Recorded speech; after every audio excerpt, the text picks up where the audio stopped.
Welcome, folks, to another podcast session on building high performance teams. Today, I'm delighted to welcome Lory Kehoe, who is the founder and advisory board member to Blockchain Ireland.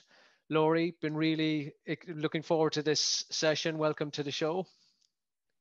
Thank you very much, Dara. Pleasure to be here.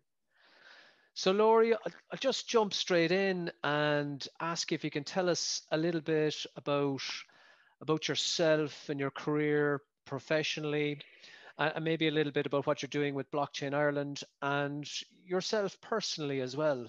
Anything you'd like to share? Sure. Actually, you know what? I've had a good bit of time to reflect, especially over these COVID weeks and months. And my career really started with one person, a Cork man, by a matter, a guy called Dr. David Keane, who actually just gave me a shot. Honestly, it changed my life. For once, I showed up to a class that he was teaching, and I'd done my homework, and he asked a question, and I miraculously knew the answer. And from then on, he thought I was a good student and that I was smart, when actually I'd probably only just learned that section. And then because he saw something in me, that made me work harder. And so I showed up every week with my homework done, and I thought, geez, I might do well in this. Anyway, without getting into the kind of nitty gritty and day by day of my career, basically he asked me to become his teaching assistant in the National College of Ireland, which was, I said, great. I was doing a master's at the time. I thought it'd be an extra bit of income, and I was petrified. And I could still remember the day, I had like 20 people looking up at me, and my hand was shaking so much the cursor of the mouse was on the projector and everyone could see it. And I was like, oh God, this isn't going to go well. Anyway, it ended up going well. Dr. David Keane then got promoted from being a lecturer to the dean in the National College of Ireland, and I ended up taking over a number of his lectures. So I started my career actually lecturing in the National College of Ireland. It's a very fortunate position. Really enjoyed that, and it gave me lots of time to go surfing. So at that stage of my life, geez, I was loving it. But look, a couple of things came out of that. I realized one was I was getting old and the students were staying the same age and they were moving on, and I felt like I wasn't. So I said, geez, I really need to practice what I preach. So I applied for the graduate program in Accenture, and managed to sneak on to that, which was really lucky. I had a fantastic time there. I worked in financial services consulting with Accenture for about 5.5 years. And then I was asked to join Deloitte and their financial services consulting team. And I worked with them for about 6.5 years. And halfway through my time there, I came across financial technology and became more involved in that, and more specifically got into the area of blockchain technology. So we did some great work with Bank of Ireland. And then we applied to become the Center of Excellence for Deloitte's blockchain lab for Europe, Middle East, and Africa, which effectively meant that a big part of Deloitte's blockchain activity in that region would be done out of Dublin. Didn't think we'd win it and win the funding, and we did. And that gave me a chance to build a team. So built a team of 29 people. And then was asked to go out to Hong Kong and help build a team out there to set up Deloitte's blockchain team for Asia Pacific. I was asked to be a partner out there and accepted it. And then it was kind of like, you're waiting your whole career for a bus to come along and to be, offered or invited to be a partner. And Consensus and Joe Lubin gave me a shout and asked me if I'd like to set up a blockchain startup in Dublin. And I didn't know what to do. It was 2 buses came along at once. And there was something inside me. It was just this itch. I was even thinking about this last night. It was an itch where I just thought, what an opportunity to build something from scratch and have a go. And if I didn't do it, I would always regret it. And that regret, or Jeff Bezos' regret minimization framework, actually, I did use that, which is you picture yourself at 80 looking back at your life and what are you going to regret more? And I said, look, I'm going to have a go. I can always go back to consulting in some way, shape, or form. So set up Consensus, built the team to about 42 people. And we had a number of great successes. And then over the course of, I guess, COVID and a number of other things, and And also, to be frank, I think the slower adoption of blockchain technologies at an enterprise level than I would have liked, and many others. I exited the business earlier in the summer, and now I'm lecturing with Trinity College, so I've been there for 14 years. I'm advising startups, and I've been asked to chair a crypto fund. So I've got I guess, a number of pots in the boil. And now, yeah, very happy to be speaking to you. Wow. Well, that's a great story. That's some superb experience in there. And you're a surfer too. Obviously, you mentioned it there. I read a great article about yours with the analogy of surfing and leaderships, which I really enjoyed. If anyone's out there, go to Lory's page there on LinkedIn and check it out. It's a good read. That's, with kind of that broad range of experience, Lory, and you've built a couple of relatively large teams from scratch, some great kind of leadership learning experiences there. Can you tell me a bit about what it means to you to be a leader? Sure. And what I would say is, look, and anything I say here is certainly, based on a lot of mistakes that I've made along the way. I'm sure I've done things right or some things right, but I am still a work in progress in this space. And there's a model which I talk about here, and it's called the donkey model, right? And it's named after the developer, which is me. And it's, why is it called the donkey model? It's called the donkey model because it has four components, and it's ER. And the first is really around evolving, okay? And that is, I think, one of the key pieces of leadership, that, whatever management position you're in, or once you start leading people or managing people, you are a leader. So it doesn't matter if you lead one person or 1,000 people. And I think back to when I was asked in Accenture, and even my early days in Deloitte, to manage people. And I think back now, and I kind of cringe at my leadership style, which is probably far too much based on an authoritarian model, and a stick approach, versus where I think it would be today, or where it is today. So I think evolving and constantly evolving, and also evolving based on the company you're in, the industry you're in, and the people that you work with, and the teams that you're looking after. If it's an internal product development team, perhaps you can be a bit more casual. If you're leading client teams, you probably have to be a bit more formal, and remember that, they're paying you. So there's tight ropes to walk in that scenario. So I think evolution is part of it. I think another key area around, or the second, or the R, is definitely around reflection. So I think when you get a bit older, I think it's really important, and where you take a moment to look before you leap. And I don't think I did that. And I still need to work on it, to be less impulsive, where someone sends an email, that you don't have to send a response immediately. And you certainly don't have to send email responses late at night. You set the tone in that regard. So if other people see you sending emails very late, maybe then they think that you need to do that. That's the expectation that people have. And I think reflection in general, when posed with the business problem, and more often than not, when you're in a leadership and management position, it's people challenges that you face. Not only trying to, what's good for you, but what's good for the rest of the team. They're all looking up to you to help them and their careers and manage their personal circumstances as well.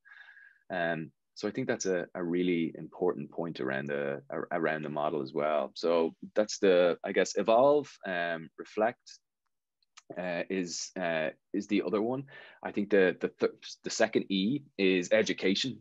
And we were just chatting about this a moment ago. And I guess since I think I've started my career, I've always done a course a year. Doesn't matter how big, doesn't matter how small. So whether it's a small certificate, or whether it is doing a master's or something like that, or even doing LinkedIn Learning, I think that is a great way to stay in the game, to be aware as to what are the latest tech trends going on, that people are talking about. And also a great way to network and meet people, which I think is really important. And that's even to understand, what are the other opportunities in the market if you're looking to change career, and also potentially to find new customers. So if you are, whether it's virtually through college courses or university courses, or in person, I think it's a really important thing. And it's also at a very human level. it's development. You're getting better at something, or you learned a skill that you didn't know before. So evolve, reflect, education, and then the last one, I think, which I'm sure we've all learned a huge amount over the last 12 months or so, is around resilience. And unsurprising one, but I think it's underrated, and I think it's a true test of a person, and how they respond to difficult situations, and especially when they're leading others, because once again, people are looking up to those people. Yeah. They want to see how they act, how they react, and how they continue, I guess, to lead in uncertain periods, which still motivates the team, gives confidence to the team, and continues to get buy-in. I think resilience is a really important skill for leaders to show. Yeah, I really like that. So that's evolve, reflect, educate, and be resilient. I really like the donkey model. I'll remember that. ER, very good. That's catchy. That's that resilience piece. That's come up again and again. I guess in that leadership position, you just have to be strong. Sometimes I'd imagine it can be quite lonely when people are relying on you to make the right decisions, etc. Look. Sorry, Lory. Yeah, no, look, absolutely. It can be lonely, even on your own, through whatever circumstances that are there. I guess, have I made the right? You think about, have you made the right decision? Have you not? And then you build in all your people's personal lives associated to the decisions that you make. And I think COVID has certainly taught me a huge amount, and necessarily so, in terms of empathy for others. I didn't want to break the model by adding in another E, but empathy is probably another one you could put in, or engagement is as well. But I think empathy is a huge thing. And I think, actually, you know what? Based on the people I've spoken with over the last 9 months, I think the level of empathy that people are showing one another is far greater over the last 9 months than it has been, in many years previous to that. Yeah. That there's some really interesting insights there. Can I ask you, Lory, in terms of building those teams that you were talking about earlier on, what are what do you think are the key characteristics that you look for in a team when you're building it out? What would I say? Okay. Certainly, what are the skills that the team needs to function and deliver for its business purpose? As Drucker said, a business exists to make customers. Which I think is really important, and keeping that in mind from a business perspective. So, when building a team, what are the people you need in order to provide value to customers? So, to deliver on projects. So in my case, it was delivering on project assignments for customers. So where were the gaps that we needed to continuously deliver? So typically within Deloitte and within Consensus, my job was to create Scrum teams, which is made up of front-end developers, so people who make user interfaces and user experiences. We needed a designer to help map those out. Then we needed back-end developers who do the coding that makes it all function. And we also needed a technical architect who could help design complex technology solutions between different systems.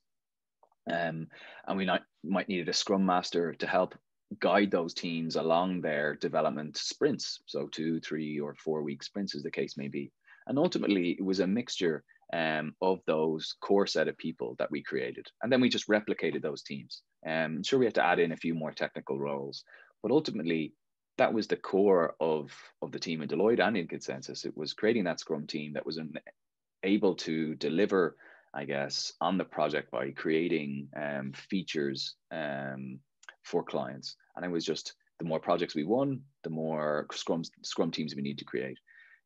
Also very fortunate to have a guy called Owen Connolly, who was the Deloitte's blockchain CTO, or Chief Technical Officer, and then similarly in Consensus, he was the tech director there. So he was invaluable in terms of actually developing these technical solutions. And and then we had people to execute on those projects. So Right. I think a big question when it comes to developing teams and interviewing people, which I did extensively in both of those companies, is, at the end of the day, and I was also thinking about this today, was, are we stronger with that person? Yes or no? And I think that is a really important question when building teams. And if the answer is yes, well then, it's a good sign. And I think the other big question is, can we work with that person? Do they fit who we are, and do they fit where we're going? And if the answer to that question is also yes, I think you're headed in the right direction.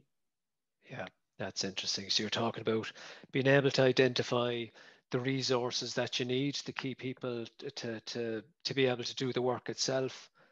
You're talking about getting the right fit. Um, what do you think are the critical success factors? If you had a top 2 or 3 or however many things, what do you think are those critical success factors that'll help drive that performance? Good question. What are the critical success factors? Look, I think they need to be, as an individual, I think they need to be able to deliver on that role. I think is really important, right? If you can't do the job that's being asked, well then, that's not a good fit for anybody. So I do think that in the same way that you've product market fit, you've got person role fit. So I do think if they're able to deliver on what they say, then I think that's really important. That's one. Two, look, and unsurprisingly, and I'm sure everybody said this, I do think there is a cultural thing. So in Consensus, especially at the start where we were growing rapidly, we were 30 people within 6 months. That the last interview was just an informal lunch with the team. And we could tell from that in person, when we were able to do that in person lunch, did I and did the rest of the team feel that they'd fit with what we were doing, and could they work with them? So I think that's probably the second point. And then thirdly, do they understand the industry and where the company is going overall? So they'd probably be the I guess the major things. I think when you get into the weeds a bit more on the specific role, are they really going to add value in the role? Are they going to, really be a success factor for the company? Are they going to establish platforms for others? I think they're also very important things. Yeah, I think that's a really interesting one about getting to meet the team that you're going to be working with and seeing if they're the right fit. I guess onboarding people is like, it's notoriously challenging, ensuring that the person's coming on board knows exactly what it is they're going to be doing, and that like you're picking out the right person that can not only do the job, but that will be a team fit, that will fit with the culture, as you're saying. Absolutely. I like, recruiting is a tricky business, and it's expensive business, and it's even more expensive when you get it wrong. And I think a lot of companies, and Google talk about this. They're pretty unapologetic that if there's an open role, then they're not going to rush to hire somebody because there's an open role. They'll wait until they have the right person, and that's it. And I think it's you look at the top mistakes that startups make, and it is that they hire too many or hire too fast, and that happens over and over and over again. And I do think that's a challenge out there for startups, and it's patience. And then everybody succeeds when you get it right. Yeah. Like, we're starting to touch on some of the challenges there again in building high performance teams. What have been some of the biggest challenges that you've come across? Yeah, good one. What would I say there? I think from a Consensus perspective, one of the challenges that an explosive growth company, like I joined, I think when I was kind of talking to them about joining, I would have been in the 300s employee, and when I joined, I think I was in the 700s. So it just shows in that short space of time, the company doubled. And one of the challenges I think that Consensus suffered from, and they do an awful lot of things right, by the way, so I need to balance it, but was that there wasn't a performance management system in place. And it really, I think I think, you know what, when you're a small company, you can get away with that. But when you're a bigger company and you're 500 people plus, it really is in some ways, for some folks, they don't like performance management, but it's a necessary evil, because when people, I guess, are with the company 6 months or 12 months, they're expecting some kind of performance review. And especially then they're also thinking about, how do I get a promotion, or how do I get a pay increase? And without having some form of goals, objectives, metrics in place, it's very hard for me to say, if there's nothing there, whether that person performed or underperformed, or whether they deserve a bonus or not, or a pay increase or not. Yeah. So I think having performance management, and it doesn't have to be terribly complicated. Even a basic one, I think, is really important. And that's something which startups should have. Look, if you have, 2 people in the company, I don't think that makes sense. But, when you start to get a bit bigger, I think it's actually fair for everybody. Yeah, that makes sense. And I guess it gives people a clear objective in terms of what they're aiming for and the results that they need to hit to show that they've been successful, and an opportunity, I guess, to give feedback to people as well. Yeah, that's a really good insight. Can I ask you, we've been thrust into the era of remote work now. There's always been an element of remote work, but we've been like, I don't think we'll ever go back to where we were. Do you see the kind of fundamentals of leadership and the fundamentals around building those high performance teams? Do you see that changing in this new era? Totally. And I look, I think you're spot on. The genie's out of the bottle, and that's it. I think, what would I say here? The models of if you're a company that only is going to provide office only based work in 2021, I think that's going to be a challenge. To be honest, I think it was beginning to be a challenge pre-COVID. So the company I worked for was remote first initially, and that was because they didn't have the real estate, they didn't have the space to have everybody. So they said, look, you can work from home. Then it was remote friendly. Then it went back to remote first. So I think providing options is going to be really important now. So I think there's an element of flexibility there, but this is really important, where I guess the first piece of advice I'd provide here or offer is that do surveys. I know it sounds ridiculous. Google and Facebook use them very effectively during the pandemic to ask people, what would you like? What does your work life look like for you in 2021? And how many days do you like to be in the office? How many days do you want to work from home? Do you want to work from home full time? And simply ask the question. Then you're getting great data. Now, I think what you find, and this is the funny thing, people would have said, I would love to work at home full time all the time. And then they realize, Jesus, I don't want that. My kids are driving me mad, or I want to change a scene, or I want to be able to see my colleagues in person. But maybe I don't want to do that 5 days a week. I want to do that 3 days a week. And so this is the important thing. So I think it's coming up with what works for you and your company.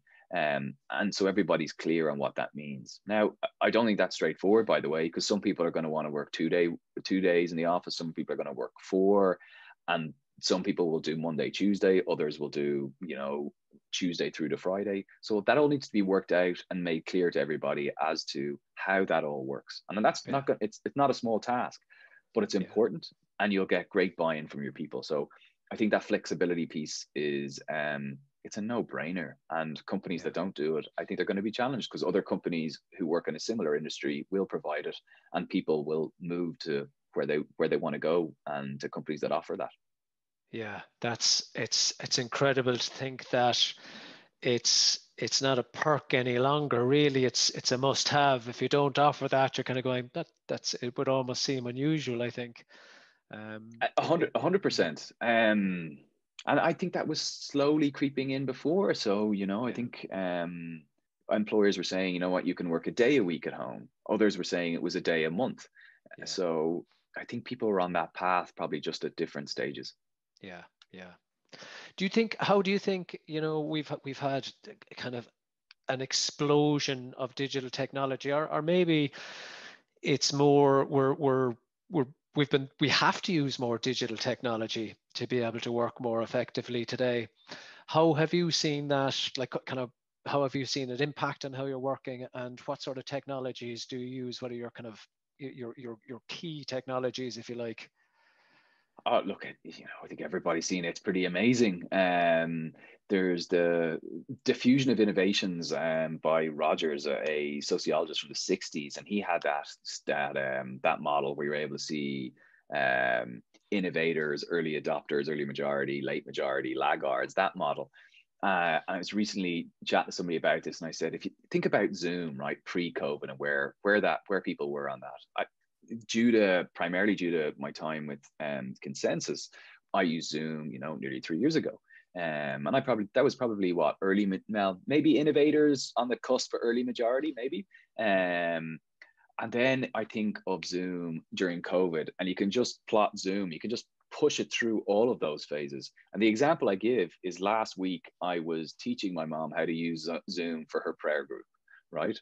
I know that sounds very colloquial, but here in Ireland, but that was the case. So I think, when I say my mother and her prayer group are in the Laggards, they probably are. But that period of time just got absolutely compressed for certain technologies. And to be honest, I think it's fantastic. She's seeing people she wasn't able to see in different parts of the city, in different parts of the country, and I think it's great. So some of the tools, I guess, that I use, look, we're using Zoom right now, Google Hangouts as well, Teams, Mural, which is a kind of collaboration tool. You're able to put up sticky notes and do that kind of stuff. I use that sometimes as well. And then I think from a university perspective, Blackboard is another tool that we might use, and there's a teleconferencing solution from that. The key thing here is I think there's an abundance of tools. Find the ones that work for you, your business, and then I guess how do you try and stick to that and nail all the functionality of instead of trying to figure out 10 things at the same time and being an inch deep on a bunch of stuff. Yeah. I think that's fantastic. Teaching your mum how to use it for her prayer group. I mean, it's like everybody's taking the technology on board. It's a really interesting idea as well. Our insight around the compression between the innovators and the laggards because of the situation we're in. It's just accelerated so much. I hadn't heard that before. That's an interesting one. And I'm going to look at that again after this actually, and just see what other technologies that might have happened for. Can I ask you, Lory, that this is the last question I'd like to ask you as well, really, is, when you have to take a leadership position, when you are, I guess, responsible for your team and you're trying to build that high performance, it's a lot of pressure. It's a lot of pressure. And it doesn't matter if the team is like 5 or 50, there's a lot of pressure. You got to bring the best version of yourself into the office, or, into work remotely almost on a daily basis. There isn't much downtime. Look, we're all human. We all have an off day, but as a leader, you're not really forgiven for that.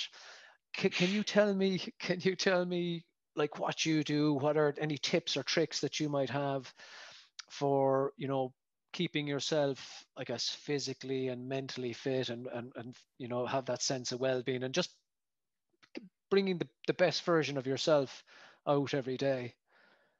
Yeah. What would I say to that? Geez. Look, certainly for me, and this is actually probably a pro and a con. For me, I like going to the gym, lifting weights and doing that stuff. And actually some of the best ideas I have are after I leave the gym. I'd be sitting in my car, and before I know it, I'll spend more time sitting in my car than I spent at the gym. But I feel I have, clarity of thought after that. And then I probably, email or call too many people after that session. They're going, oh, Jesus, here he goes again. He's obviously just come out of the gym and he's got these brain waves or brain thoughts. But so that certainly helps me keep sane. It gives me a goal, and helps me obviously physically, I guess, stay fit, or try to anyway. I think, yeah, for me, that's really important. Like, I think, and I think you raised a great point there. As a leader, you know what? You can't really have too many off days. And I remember once I had an off day, and I spoke impulsively to the group, and it wasn't good enough, to be totally honest. And you know what I think it was? I think I was drained. And I remember that day and moment specifically, and it gave me time. And I go back to that point I raised earlier about being reflective. I reflected on it. And then that made me think, you know what, I need to be less impulsive. If people say things, you know what, I don't have to respond. I can gather my thoughts and respond later, and in a far more constructive way.